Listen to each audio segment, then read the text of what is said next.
name is Pua. I'm Junior Junior.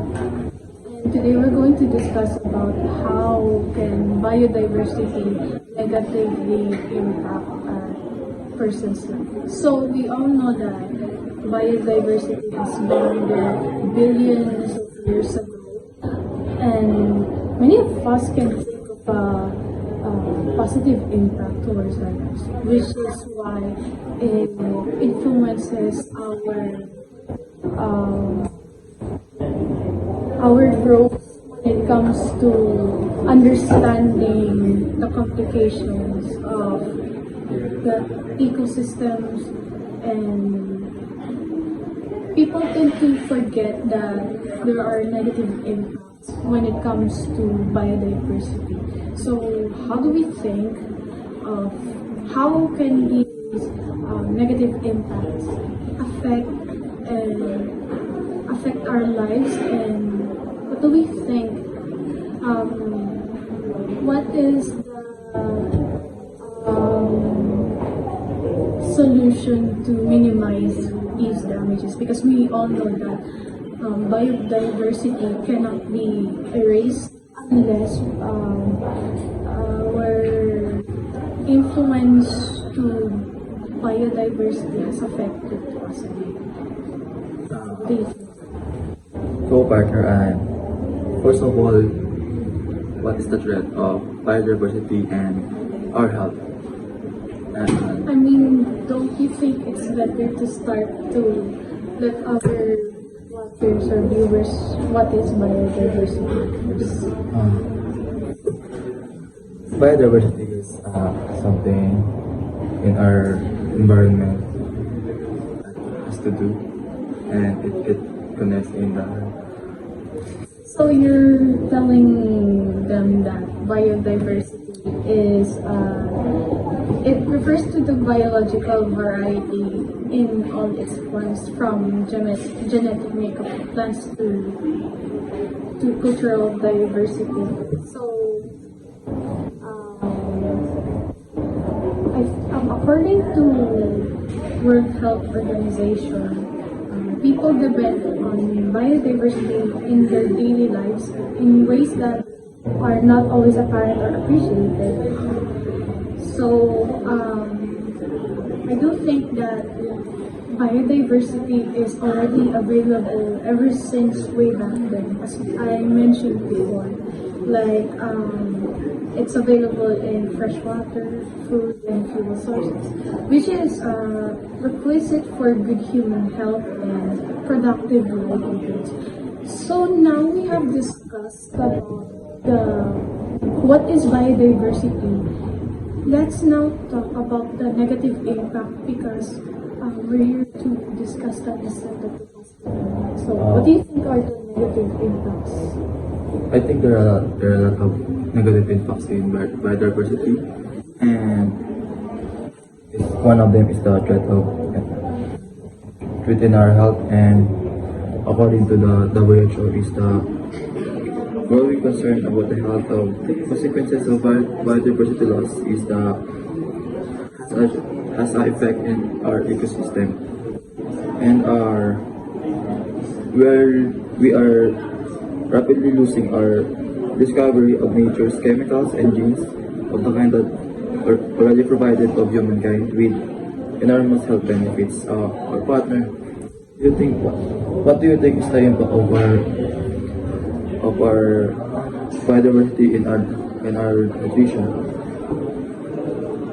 Like crucial role. Yeah. I do think that it plays a crucial role when it comes to human nutrition, because it influences the world food production. It ensures the sustainability, productivity of soils, and provides the genetic resources for all crops, livestock, and marine species harvested for food.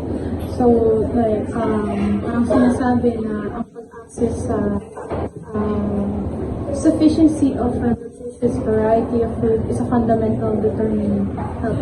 So, I think that it can affect our lives, especially during in this era, mahirap nang maintain ng plants, like healthy plants, especially that most manufacturers are producing hindi siya natural, which is one of the negative impacts when it comes to biodiversity, because we tend to ignore some plants or some fruits or any genetic makeups.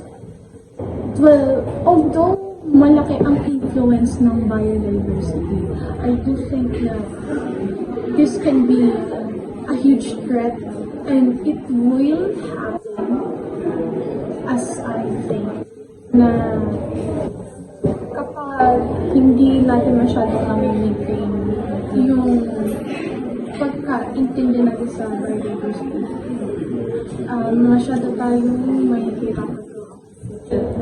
But when it comes to genetic makeup dito sa biodiversity, we have like this thing, yung evolution. So like in evolution, things cannot be handled in such an easy manner. So, tingin mo ba, pag nag-evolutionize yung sa biodiversity, do you think na mabuti yung pagiging impact sa human lives or hindi? So partner, sabi mo nga kanina na napakahirap mag-preserve ngayon ng plants, food, at mga kung ano-ano pa. So, ang nasabi mo, ano ang impact sa tao kapag tayo ay mas lalong lumago? Ay, kapag nakakatulong ang biodiversity sa traditional medicine, sa nakakatulong sa ating buhay. At isa ito sa particular dito sa ibang bansa na lalo na yung mga herbal, napakahirap nito sustain at napakahirap hanapin. At isa sa mga pinakamagaling mag-produce nito ay ang mga China. Kasi isa sila sa mga pinakamagaling na manganap ng herbal at gumawa ng herbal medicine. According yan sa and halos ang ginagamit sa buong mundo sa mga tableta natin or sa mga medicine, drugs are made of herbal plants. And many communities rely on products, natural products, and for our cultural purposes and additional food. So, totoo yung partner. Kapag salo pa na-finance o preserve ang ating traditional medicine, mas lalo mapapadali at paghahanap ng mga medicine. So, di na natin kailangan maghanap ng medicine kasi kaya na natin siyang i-preserve. Pero ang concern lang natin kasi, lalo na ang sabi nga dito sa article na to, na there is growing concern about the health consequences of biodiversity. Mas lalo mapapadali at paghahanap ng mga medicine. So, di na natin kailangan maghanap ng medicine kasi kaya na natin siyang i-preserve. Pero ang concern lang natin kasi, lalo na ang sabi nga dito sa article na to, na there is growing concern about the health consequences of biodiversity loss. Biodiversity changes affect ecosystem functioning, and significant disruptions of ecosystems can result in life-sustaining ecosystem goods and services. Biodiversity loss also means that we are losing before discovering many of nature's chemicals and genes of that kind that have already provided humankind with enormous health benefits. So, dun sa part na yun, may mga undiscovered pa na plants or maybe soils or fruits or any particle na hindi pa natin discover, which is they might provide us human benefit when it comes to living.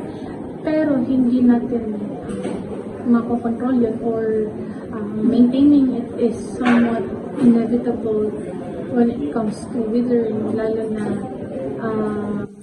hindi lahat ng bagay masyadong madali i-intindi or i-discover before it's too late. So that's one of the threats in biodiversity. And another thing, ang sabi dito, loss in biodiversity may limit discovery of potential treatments for many diseases and health problems. So, diba, in this pandemic, we have this thing called COVID-19, parang sinasabi nila every 10 years merong disasters or viruses na nagdadala. Sa tingin mo ba, like, yung pagka-affect nitong biodiversity, sa tingin mo, may plant bang pwedeng makapag-heal? Kung kunyari lang naman, pwedeng makapag-heal sa atin when it comes to COVID. Kasi ako, nagka-COVID ako 2 beses na.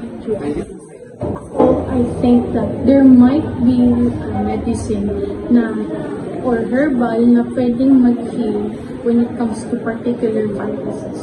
Pero do you think na sapat pa ba yung oras natin para ma-discover yun? And kung hindi na natin na-discover yun, pagkano siya kalala pagdating sa paghanap ng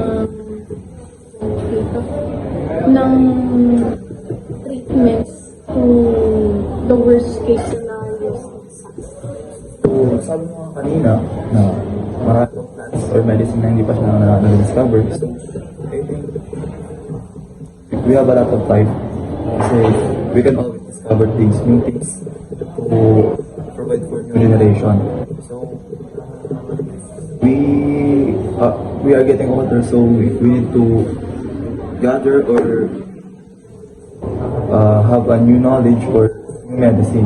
So we need to move forward always. So we don't need to stop in here. So we need to always go forward and explore and find more and more new plants and check if there is compatible, if that medicine can be treat with cancer, or if there like mga untreatable na sakit. So merong possibility pa rin na explore tayo ng mga new plants na makaka-treat ng sakit na yun. So di natin kailangan mawala ng pag-asa na may mga untreatable na mga sakit. So we have a lot of mga scientists na nagka-try ma-achieve ang ganong bagay na lahat ng sakit magkakaroon ng gamot. So always think positive. So now we've come to the conclusion. So we have talked about the negative impact when it comes to biodiversity. So how do we minimize the damages of biodiversity? Like, how can it less affect humans' life? So I think that we should leave wild things in the wild. So as I said earlier, that there are plants that have not been discovered yet that can save millions of lives. However, scientists tend to abuse the usage of these plants, which which can lead to extinction, and it can ruin the future generations that needs this the most. So we have to leave these things, these animals or these plants or anything that we think that it might be in danger, or the quantities worldwide is only a little. So what about you? What do you think are, or what do you think is, or what do you think are the possible solutions that can save biodiversity and the human? As you said earlier, we should live wild things in wild. So for me, we need to protect their habitat also, and well, we need to preserve them, and so the new generation can also see them and not to be extinct. And we should, as as teenagers, students, and we should volunteer our time, help beaches, clean parks, or clean plant trees. Clean nature in general because nature, our land is also part of biodiversity, and if we do not take care of it, it can affect our natural resources in life like water, food, shelter, animals, plants, anything in the environment. We should also protect it. And Okay. Uh, when we while having their habitat, and we should always reduce, reuse, recycle, because we, and while cleaning our environment, we can also help our biodiversity to be clean and neat. So well, while you're doing nothing, so if you see stress in the floor, you should just pick it up and put it in the trash can. Be mindful and always clean your surroundings. And last thing I want to say is to we should learn about cultures. So biodiversity is a complicated thing to learn because of how expanded the topic is because science is already complicated. So like learning what we can do or what we see in our environment, it can help us in our daily lives because awareness is the number one best thing. Because of awareness, this knowledge can be spread out to everyone and it can also be taught through schools or through daily facts. As long as this information is preserved or taught to anyone that who needs the most, this can save biodiversity and this can lead our lives into a better impact and we can learn we can save a lot of plants or animals. Anything that might lead to extinction, it can be reduced. Be a role model to others.